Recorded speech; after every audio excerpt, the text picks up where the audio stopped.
A month from this weekend, we are celebrating our 9th anniversary. And we're using these few weeks as we get ready for our anniversary to look at some of the opportunities we have as a church for mission in the next few months and years to come. And last week, we brought our boys up, and we talked a little bit about the challenges churches are facing and boys are facing together, where 7 to 9 out of every 10 boys will leave the Christian church and most won't come back. And we illustrated that with our boys last week.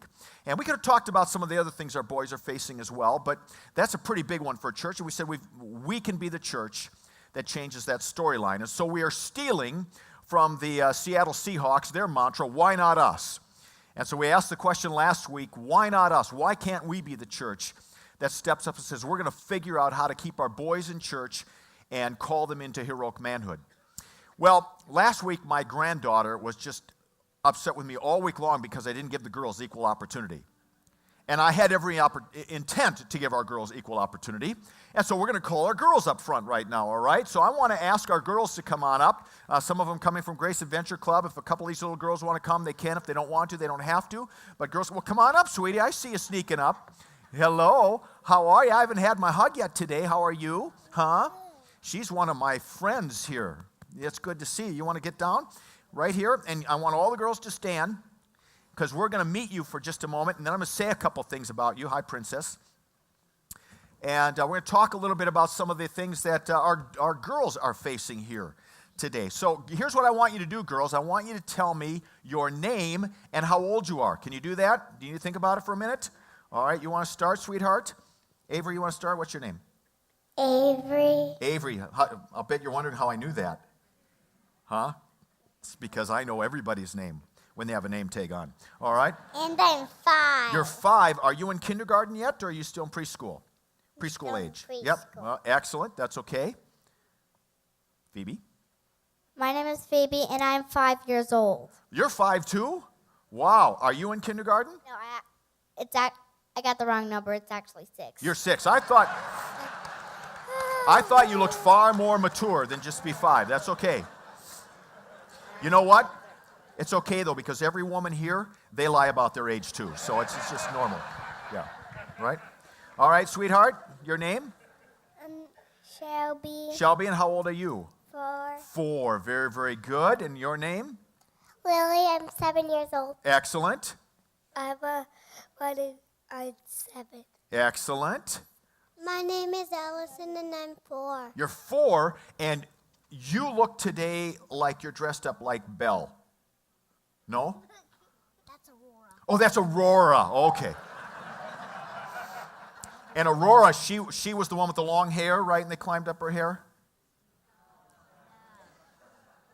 I'm a grandpa of a granddaughter. I know all of my princesses. Trust me. Except most of them. All right. You want to tell us your name, honey? Kaylee. Kaylee, how old are you? 3. Wow, okay. Quinlan. And how old are you, Quinlan? 4. Excellent. Savannah, 11. 11. I already got a turn. You already got a turn? All right. You want to tell me again? My name is Ivan, I'm 6. Excellent. Very, very good. You got to do it twice. Brittany, and I'm 10. My name is Caroline. How old are you, sweetheart? 3. 3. Excellent. Beautiful. Ashlyn, 10. Ashlyn, 10. Hannah, 10. Hannah, 10. All right, very, very good. First of all, let's give these girls a round of applause, all right? Excellent. Now, girls, I'm going to have you sit down for just a moment, and I want people just to look at you and see how smart you are and all the possibilities you have. I want to say a couple things about our girls. First of all, what I want to say is this, that these are good days to be a girl.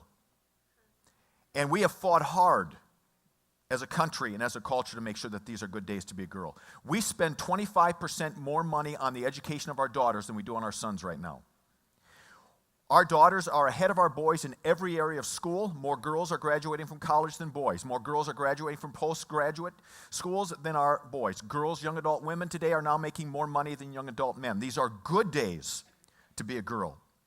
And there are still some in our culture who want to continue to perpetuate the myth that our girls are victims. It is simply not true. These are good days to be a girl, and we ought to celebrate the fact that we worked hard the last 50 years to provide for our girls opportunities they never had before. These are good days to be a girl. But there are some challenges that our daughters are facing in the 21st century that we need to be aware of, and I want to talk about two of them very quickly for you. The first is what, I didn't call it this is what other women have called it. It's called the alpha girl syndrome, and here's what we mean by that. Today, girls are experiencing opportunities that are unprecedented for women in our country. These girls are going to have opportunities to do things that many of you women never had the opportunity to do. Our girls can now be anything that they want to be. The problem is there is now a new pressure on our daughters, and that's not to be anything they want to be, but to be everything. And there's this increasing pressure that our daughters need to grow up to work full-time, to be full-time moms, full-time mothers, and everything in between. And our young adult moms right now are feeling this pressure. They're feeling the stress. And our daughters are growing up in that kind of world today.